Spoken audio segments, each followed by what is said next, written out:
بسم اللہ الرحمن الرحیم۔ تمام بھائی اور بہنوں کو السلام علیکم۔ ناظرین گرامی، سیرت النبی کی اس ویڈیو میں ہم آپ کو بتائیں گے اللہ پاک نے جاہلیت کے زمانے میں بھی آپ صلی اللہ علیہ وآلہ وسلم کی برائیوں سے کیسے حفاظت فرمائی۔ جاہلیت کے زمانے میں عرب جن برائیوں میں جکڑے ہوئے تھے ان برائیوں سے بھی اللہ تعالیٰ نے آپ کی حفاظت فرمائی۔ ایک واقعہ آپ نے خود بیان فرمایا کہ ایک قریشی لڑکا مکہ کے بالائی حصے میں اپنی بکریاں لیے میرے ساتھ تھا۔ میں نے اس سے کہا تم ذرا میری بکریوں کا دھیان رکھو تاکہ میں قصہ گوئی کی مجلس میں شریک ہو سکوں۔ وہاں سب لڑکے جاتے ہیں۔ اس لڑکے نے کہا اچھا۔ اس کے بعد میں روانہ ہوا۔ میں مکہ کے ایک مکان میں داخل ہوا تو مجھے گانے اور باجے کی آواز سنائی دی۔ میں نے لوگوں سے پوچھا یہ کیا ہو رہا ہے؟ مجھے بتایا گیا کہ ایک قریشی کی فلاں شخص کی بیٹی سے شادی ہو رہی ہے۔ میں نے اس طرف توجہ دی ہی تھی کہ میری آنکھیں نیند سے جھکنے لگیں، یہاں تک کہ میں سو گیا۔ پھر میری آنکھ اس وقت کھلی جب دھوپ مجھ پر پڑی۔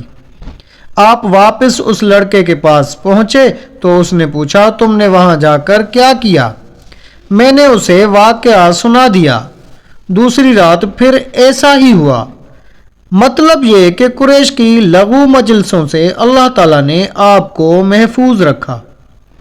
قریش کے ایک بت کا نام بوانا تھا۔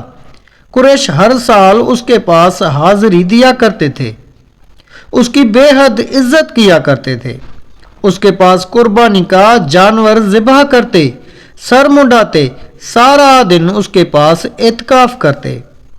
ابو طالب بھی اپنی قوم کے ساتھ اس بت کے پاس حاضری دیتے۔ اس موقع کو قریش عید کی طرح مناتے تھے۔ ابو طالب نے نبی کریم صلی اللہ علیہ وآلہ وسلم سے کہا بھتیجے آپ بھی ہمارے ساتھ عید میں شریک ہوں۔ آپ نے انکار فرما دیا۔ ابو طالب ہر سال آپ کو شریک ہونے کے لیے کہتے رہے لیکن آپ ہر بار انکار ہی کرتے رہے۔ آخر ایک بار ابو طالب کو غصہ آ گیا۔ آپ کی پھپھیوں کو بھی آپ پر بے تحاشا غصہ آ گیا۔ وہ آپ سے بولی تم ہمارے معبودوں سے اس طرح بچتے ہو اور پرہیز کرتے ہو، ہمیں ڈر ہے کہ تمہیں کوئی نقصان نہ پہنچے۔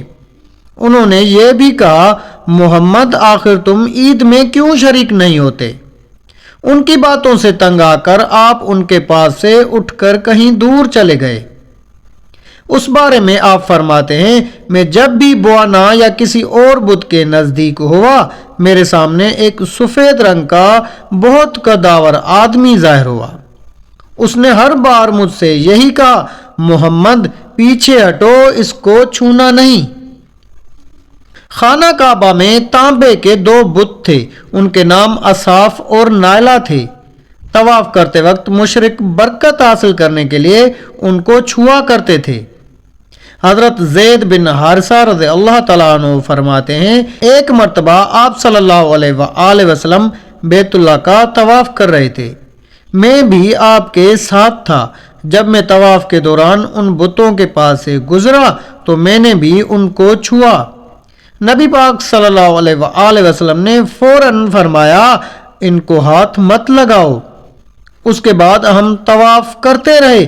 میں نے سوچا ایک بار پھر بتوں کو چھونے کی کوشش کروں گا تاکہ پتہ تو چلے ان کو چھونے سے کیا ہوتا ہے اور آپ نے کس لیے مجھے روکا ہے۔ چنانچہ میں نے ان کو پھر چھو لیا۔ تب آپ نے سخت لہجے میں فرمایا کیا میں نے تمہیں ان کو چھونے سے منع نہیں کیا تھا؟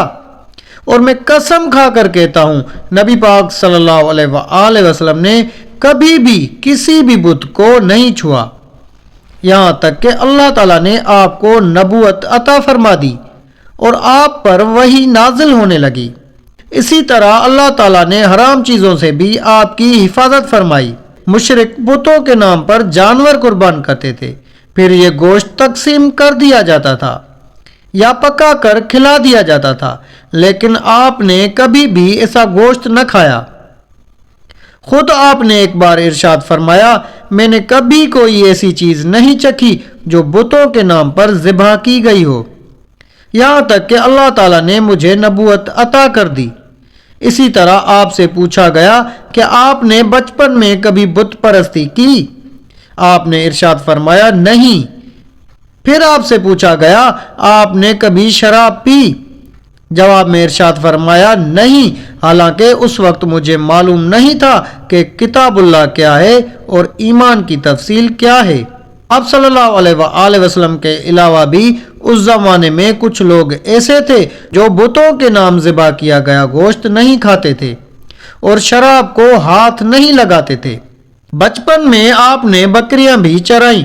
آپ مکہ کے لوگوں کی بکریاں بھی چرایا کرتے تھے۔ معاوضے کے طور پر آپ کو ایک سکہ دیا جاتا تھا۔ آپ فرماتے ہیں اللہ تعالیٰ نے جتنے نبی بھیجے ان سب نے بکریاں چرانے کا کام کیا۔ میں مکہ والوں کی بکریاں قراریت یعنی سکہ کے بدلے چرایا کرتا تھا۔ مکہ والوں کی بکریوں کے ساتھ آپ اپنے گھر والوں اور رشتہ داروں کی بکریاں بھی چرایا کرتے تھے۔ پیغمبروں نے بکریاں کیوں چرائیں اس کی وضاحت یوں بیان کی جاتی ہے کہ اس کام میں اللہ تعالیٰ کی زبردست حکمت ہے۔ بکری کمزور جانور ہے، لہذا جو شخص بکریاں چراتا ہے اس میں قدرتی طور پر نرمی، محبت اور انکساری کا جذبہ پیدا ہو جاتا ہے۔ ہر کام اور پیشے کی کچھ خصوصیات ہوتی ہیں، مثلا قصاب کے دل میں سختی ہوتی ہے، لوہار جفا کش ہوتا ہے، مالی نازک طبع ہوتا ہے۔ اب جو شخص بکریاں چراتا رہا جب وہ مخلوق کی تربیت کا کام شروع کرے گا تو اس کی طبیعت میں سے گرمی اور سختی نکل چکی ہوتی ہے۔ مخلوق کی تربیت کے لیے وہ بہت نرم مزاج ہو چکا ہوتا ہے اور تبلیغ کے کام میں نرم مزاجی کی بہت ہی ضرورت ہوتی ہے۔ تو ناظرین گرامی، یہ تھی ہماری آج کی ویڈیو۔ اگر آپ کو ویڈیو اچھی لگی ہو تو ویڈیو کو لائک کر کے اپنے دوستوں و احباب سے زیادہ شیئر کریں۔ جزاک اللہ۔